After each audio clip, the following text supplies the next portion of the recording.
तो alkanes and साइक्लोअल्केन के बारे में डिटेल में हमने इससे पहले लेक्चर में पढ़ा है। अब हम इसकी शेप को देखेंगे। अल्केन में जो कार्बन एटम है that has 4 sp3 hybridised orbital. जैसे फॉर एग्जांपल अगर मैं CH4 का अगर स्ट्रक्चर बनाऊँ, यहाँ पे CH4 है, क्लियर।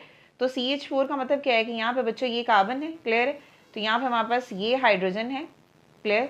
उसके बाद ये हाइड्रोजन है, उसके बाद यहाँ पे ये हाइड्रोजन है, और उसके बाद यहाँ पे ये हाइड्रोजन है।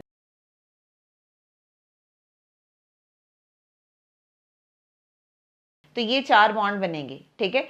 अब ये जो चारों हैं वो एक दूसरे से इक्वल डिस्टेंस पर हैं, तो इसका मतलब है कि इनके दरमियान में जो बॉन्ड एंगल होगा वो होगा 109.5 डिग्री, क्लियर। और यही वजह है कि इनकी ज्योमेट्री क्या होगी। अब जरा आप ज्योमेट्री देखो, ठीक है। तो ज्योमेट्री इसकी होगी बच्चे टेट्राहेड्रल। ज़्यादा डिटेल में नहीं बता रही बिकॉज हमने हाइब्रिडाइजेशन सारी पढ़ी हुई है पहले, ठीक है। तो इथेन का फॉर्मूला क्या होता है, C2NH6 होता है, ठीक है। तो इसका मतलब है ये हमारे पास एक कार्बन एटम है, इसी तरह यहाँ पे कार्बन एटम है। कार्बन कार्बन के दरमियान में पहले ओवरलैपिंग होगी, तो ये आपके पास ये एक ऑर्बिटल आ जाएगा, क्लियर है। उसके बाद एक कार्बन के साथ 3 हाइड्रोजन होंगे, ठीक है। तो ये कार्बन के पहले ऑर्बिटल्स हम बना देते हैं, ठीक है, ये 3, और उसके बाद हमारे पास ये 3, क्लियर। अब इसके साथ यहाँ पे क्या है, 3 हाइड्रोजन इधर हैं और 3 ही हाइड्रोजन इधर हैं, क्लियर। तो यहाँ पे ये हमने हाइड्रोजन लिख दिया, क्लियर हो गया। अब ये स्ट्रक्चर किसका है बच्चों, इथेन का है, क्लियर।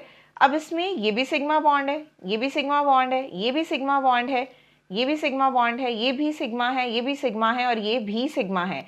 sp3 हाइब्रिडाइज्ड ऑर्बिटल्स हैं और ये बना क्या रहे हैं, सिग्मा बॉन्ड बना रहे हैं, क्लियर। तो इसका मतलब है जो कार्बन एटम्स हैं in alkanes forms sigma bond with other carbon and hydrogen। तो देखो तो इसमें कितने बॉन्डिंग इलेक्ट्रॉन्स है, 2 बॉन्डिंग इलेक्ट्रॉन्स है। और ये वाला जो बॉन्ड है कार्बन एंड हाइड्रोजन के दरमियान में कोवेलेंट बॉन्ड बन रहा है, इसमें भी 2 बॉन्डिंग इलेक्ट्रॉन है, क्लियर। तो इसमें भी कितने हैं, 2 बॉन्डिंग इलेक्ट्रॉन है, क्लियर है। कार्बन एंड कार्बन के दरमियान जो बॉन्ड बन रहा है इसमें भी कितने बॉन्डिंग इलेक्ट्रॉन है, 2 ही हैं, क्लियर है। इसका मतलब है अल्केन में, ठीक है, in alkane 1 carbon atom, each carbon atom, बल्कि 1 नहीं बल्कि हम इसको ईच कर लेते हैं, each carbon atom surrounded by कितने पेयर हैं, 4 पेयर हैं, 4 पेयर ऑफ बॉन्डिंग इलेक्ट्रॉन्स। यहां वाला स्ट्रक्चर, तो यहां पे भी ये दोनों बॉन्ड बना रहे हैं तो 2 इलेक्ट्रॉन यहां पे हैं, ठीक है। यहाँ पे भी ये बना रहे हैं तो 2 इलेक्ट्रॉन यहाँ पे है, यहाँ पे भी ये दोनों शेयर कर रहे हैं तो यहाँ पे 2 इलेक्ट्रॉन है, और यहाँ पे भी 2 इलेक्ट्रॉन है। तो टोटल 4 पेयर हैं, ठीक है। हर कार्बन एटम के पास 4 पेयर ऑफ बॉन्डिंग इलेक्ट्रॉन्स हैं, क्लियर हो गया। इक्वली एक दूसरे को रिपेल कर रहे हैं, clear, to form 109.5 bond angles, clear. तो यहाँ पे मैंने कहा है कि इनके दरमियान में जो बॉन्ड एंगल है 109 है। अब यहाँ पे भी 109 है, ये भी 109 है, ये भी 109 है, ये भी 109 है। उसका रीजन क्या है, बॉन्डिंग इलेक्ट्रॉन एंड सब में वो इक्वली डिस्टेंस पर हैं, तो वो इक्वली एक दूसरे को रिपेल कर रहे हैं। तो यही वजह है कि उनके दरमियान में जो बॉन्ड एंगल है वो 109 है, क्लियर है। अब जो 2 कार्बन एटम है, ठीक है, अब ये जो 2 कार्बन एटम है बच्चों, इनके दरमियान की जो बॉन्ड लेंथ है वो कितनी है, ठीक है। ये बॉन्ड लेंथ है, ये बेसिकली ये कितनी है, ये है 1.54 ऑंगस्टन। तो जनरली जो शेप्स ऑफ ऑर्गेनिक कंपाउंड्स है हम उसको किससे रिप्रेजेंट करते हैं, हम उसको रिप्रेजेंट करते हैं बॉल एंड स्टिक फार्मूला से, ठीक है। शेप ऑफ ऑर्गेनिक कंपाउंड किससे रिप्रेजेंट करेंगे, रिप्रेजेंटेड बाय, इसमें जो बॉल है एटम को इससे रिप्रेजेंट करेंगे और बॉन्ड को स्टिक से रिप्रेजेंट करेंगे। हाइड्रोजन, ये हाइड्रोजन, ये हाइड्रोजन और ये हाइड्रोजन, ठीक है। तो इसके बाद हम बॉन्ड को जो है वो रिप्रेजेंट करते हैं इससे, ये और ये, क्लियर है। तो ये शेयरिंग हो रही है, तो ये जो आधा कार्बन का इसको इससे शेयर कर देते हैं बॉन्ड को, और ये यहाँ पे आ जाएगा, क्लियर है। तो इस तरह हमारे पास ये जो स्ट्रक्चर आएगा ये टेट्राहेड्रल स्ट्रक्चर होगा। तो इसको बोलते हैं बॉल एंड स्टिक फार्मूला।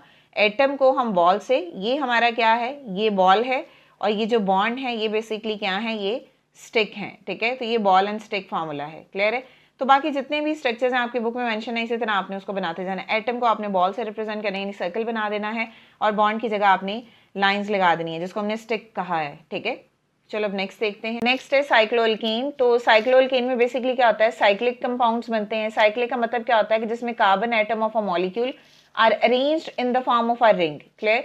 यानी जो कार्बन एटम है वो रिंग की फॉर्म में होते हैं। फर्स्ट और लास्ट कार्बन क्या होगा, एक दूसरे से जुड़ा हुआ होगा, रिंग बनाएंगे, क्लियर। और साइक्लोअल्केन्स क्या होते हैं, सैचुरेटेड होते हैं। ये हमने शुरू में भी पढ़ा था, जब फर्स्ट लेक्चर हमने लिया था ना, वहां पे भी हमने पढ़ा था कि जो साइक्लोअल्केन है वो सैचुरेटेड होते हैं। मींस इनमें सिंगल बॉन्ड होता है कार्बन एंड कार्बन के दरमियान में। बिकॉज अगर डबल आ जाए, क्योंकि साइक्लोअल्केन क्या है, ये एलिफेटिक है। और एलिफेटिक क्या होते हैं, जिनमें एरोमेटिक रिंग ना हो, जिनमें डबल बॉन्ड और सिंगल बॉन्ड जो है वो रिंग की फॉर्म में ना हो, यानी बेंजीन रिंग ना हो। तो ये जो जितने भी साइक्लोअल्केन है क्या होंगे, सैचुरेटेड होंगे। इनमें कार्बन एंड कार्बन के दरमियान में क्या होगा बच्चों, सिंगल बॉन्ड होगा, क्लियर है। एग्जाम्पल यहाँ पे बच्चों मेंशन है साइक्लोप्रोपेन, ब्यूटेन एंड पेंटीन। तो प्रोपेन है मींस 3 कार्बन है, क्लियर है। तो आप 3 कार्बन का साइकिल बना दो, तो आप देखो क्या होगा, एक कार्बन इधर, एक कार्बन इधर, एक इधर, और यहाँ पे इसको ज्वाइन कर दो, तो 2 हाइड्रोजन इधर आ जाएंगे, 2 इधर आ जाएंगे और 2 ही इधर आ जाएंगे, ठीक है। तो आपने हर कार्बन की वैलेंसी भी सेटिस्फाई करनी है, 4 बॉन्ड बनाने हैं। तो देखो 6 ही हाइड्रोजन है और 3 ही कार्बन है। ब्यूटेन है, 4 कार्बन है, तो 4 कार्बन का साइकिल बना दो, 1 2 3 और ये 4, और इसको आपस में जोड़ दो। ब्यूटेन है तो 5 कार्बन का आप जो है वो साइकिल बना दो, ठीक है, ऐसे बन जाएगा, क्लियर है। 5 ही है। अब हर कार्बन के साथ आप 2 हाइड्रोजन जो है वो लगा दो, बिकॉज 2 बॉन्ड तो कार्बन ऑलरेडी बना रहा है ना दूसरे कार्बन के साथ, तो बाकी 2 ही हाइड्रोजन लगेंगे, तभी उसके 4 बॉन्ड जो है वो पूरे हो जाएंगे, क्लियर। तो इस तरह ये है साइक्लोअल्केन। आप इसका 3D स्ट्रक्चर भी अपनी बुक पे देख सकते हो। वो आप कैसे बनाओगे, आप एटम को जो है वो बॉल से रिप्रेजेंट कर दोगे और बॉन्ड को स्टिक से रिप्रेजेंट कर दोगे, तो वो उसका 3D स्ट्रक्चर भी आप बना सकते हैं। ऐसे कंपाउंड जिनमें 1 से लेके 4 तक कार्बन होते हैं वो गैसियस फॉर्म में एग्जिस्ट करेंगे, ठीक है। और अगर एक मॉलिक्यूल में 5 से लेके 17 तक कार्बन होंगे तो वो लिक्विड फॉर्म में एग्जिस्ट करेंगे, और अगर 18 से अबव कार्बन होंगे तब वो वैक्सी सॉलिड होंगे कंपाउंड, ठीक है। अल्कीन्स क्या होते हैं बच्चे, कलरलेस होते हैं और ऑर्डरलेस होते हैं। कलरलेस मींस उनका कलर कोई नहीं होता, ऑर्डरलेस का मतलब ये होता है कि स्मेल कोई नहीं होती। इसके बाद जो अल्कीन्स हैं वो नॉन पोलर होते हैं, वेरी वीकली पोलर कहा जाता है। नॉन पोलर क्यों होते हैं, इसका रीजन हम नेक्स्ट लेक्चर में पढ़ेंगे, वहां पे डिटेल टॉपिक है। एक तो ये सिग्मा बॉन्ड बनाते हैं, ठीक है। दूसरा जो है वो इनकी इलेक्ट्रोनेगेटिविटी की वैल्यू को कोई डिफरेंस नहीं एज सच होता है, जिसकी वजह से पोलैरिटी जो है वो एग्जिस्ट नहीं करती। जो इलेक्ट्रॉन का पेयर है, शेयर्ड इलेक्ट्रॉन का पेयर है, वो लाई करता है एट द सेंटर, क्लियर। तो वो डिटेल में हम पढ़ेंगे। तो जनरली आप ये देखो अल्कीन्स क्या है, नॉन पोलर है, मींस वीकली पोलर होते हैं। अगर ये नॉन पोलर हैं तो ऑब्वियस सी बात है पोलर सॉल्वेंट में तो ये हल ही नहीं होंगे, तो वाटर में वो इनसॉल्युबल होते हैं, बट वो सॉल्युबल होते हैं नॉन पोलर सॉल्वेंट में, लाइक हेक्सेन है, बेंजीन है, या फिर ईथर है, क्लियर। तो अगर आप फिजिकल कांस्टेंट देखो, यानी फिजिकल प्रॉपर्टीज देखो, मेल्टिंग पॉइंट, बॉइलिंग पॉइंट या डेंसिटी वगैरह देखो, तो वो इंक्रीज करती है जब नंबर ऑफ कार्बन एटम्स बढ़ते हैं। देखो एक कंपाउंड है, एक मॉलिक्यूल, उसमें 2 कार्बन है, ठीक है। आप उसको ब्रेक करोगे तो वो बॉन्ड जल्दी टूट जाएगा। अब एक मॉलिक्यूल है, उसमें 10 कार्बन है, ब्रेक करोगे तो 1 बाय 1 करके ब्रेक होंगे ना, तो टाइम भी ज्यादा लगेगा, टेम्परेचर भी ज्यादा देना पड़ेगा, क्लियर। तो मीन्स जितना ज्यादा कार्बन एटम्स होंगे मॉलिक्यूल में उतना ही ज्यादा मेल्टिंग या बॉइलिंग पॉइंट होगा। Physical property boiling point, melting point और डेंसिटी ज्यादा होती है जब नंबर ऑफ कार्बन एटम ज्यादा होते हैं, क्लियर। और सॉल्युबिलिटी क्या हो जाएगी, कम हो जाएगी।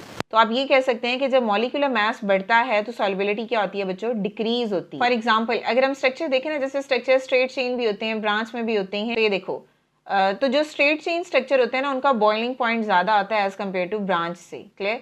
तो स्ट्रेट चेन स्ट्रक्चर का बॉइलिंग पॉइंट क्या होगा, ज्यादा होगा। तो यहाँ पे हमने एग्जाम्पल भी लिखी है, जैसे ब्यूटेन है, इसका बॉइलिंग पॉइंट है 0.50 डिग्री, -0.50, क्लियर। और अगर ब्रांच चेन देखें आइसोब्यूटेन, तो इसका बॉइलिंग पॉइंट होता है -11.7। माइनस में वैल्यू जितनी बड़ी होती है उतनी वैल्यू बेसिकली छोटी होती है। स्ट्रेट चेन स्ट्रक्चर होंगे उनका बॉइलिंग पॉइंट ब्रांच से ज्यादा होगा। ये था बच्चों आज का हमारा लेक्चर। आई होप कि आपको क्लियर हो गया होगा। अगर स्टिल कोई भी क्वेश्चन है तो आप कमेंट कर सकते हैं। नेक्स्ट वीडियो तक के लिए अल्लाह हाफिज।